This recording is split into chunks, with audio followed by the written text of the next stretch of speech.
क्या आप जानते हैं कि चातुर्मास में शुभ कार्य जैसे शादी ब्याह क्यों नहीं होते?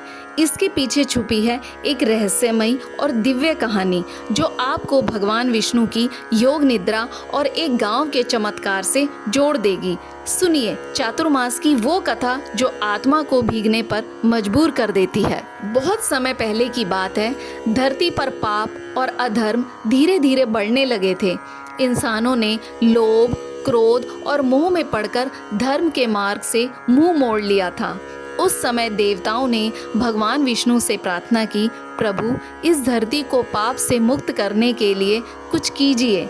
लोग भूल गए हैं कि सच्ची शांति कहाँ है और कैसे है। भगवान विष्णु मुस्कुराए लेकिन कुछ बोले नहीं।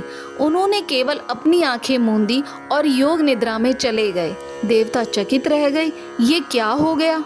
प्रभु ने कुछ किया ही नहीं, बस सो गए। लेकिन यह कोई साधारण निद्रा नहीं थी, यह चातुर्मास की शुरुआत थी। 4 महीने तक भगवान ने अपने कार्य देवताओं को सौंप दिए और स्वयं योग निद्रा में लीन हो गए। इस दौरान धरती पर वर्षा ऋतु आई, नदियां भरने लगी, हरियाली फैल गई और लोगों को जैसे भीतर से कोई पुकारने लगा। इस निद्रा के दौरान एक साधु थे, ऋषि धवल। वे हर साल हिमालय में तपस्या किया करते थे, लेकिन वर्षा में रास्ता कठिन हो जाता था, तो इस बार उन्होंने 4 महीने एक गांव में रुकने का निर्णय लिया। गांव वालों ने ऋषि को सेवा और श्रद्धा से स्थान दिया। हर दिन कोई भोजन लाता, कोई जल, कोई उनके लिए आसन बिछाता। ऋषि ने उन 4 महीनों तक सिर्फ मौन साधना की, ना कुछ खाया, ना कुछ कहा, बस भगवान के ध्यान में लीन रहे।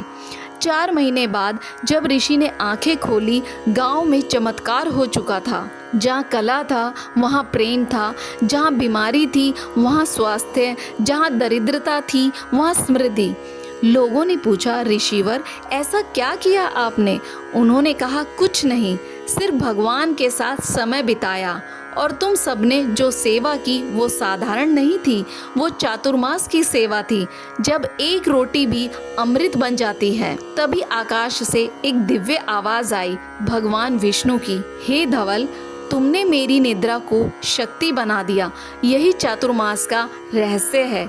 जब मैं बाहर मौन होता हूँ तो इंसान के भीतर मेरा स्वर जागता है। उस दिन से गांव वाले हर साल चातुर्मास का पालन करने लगे। शादी ब्याह नहीं करते, तामसी भोजन नहीं करते, साधु संतों की सेवा करते और हर दिन मन को थोड़ा शांत करते। कहते हैं उस गांव में आज भी जब बारिश की पहली बूंद गिरती है तो लोग आकाश की ओर देखकर मुस्कुराते हैं, क्योंकि उन्हें याद होता है भगवान सो नहीं रहे, वो भीतर बोल रहे हैं।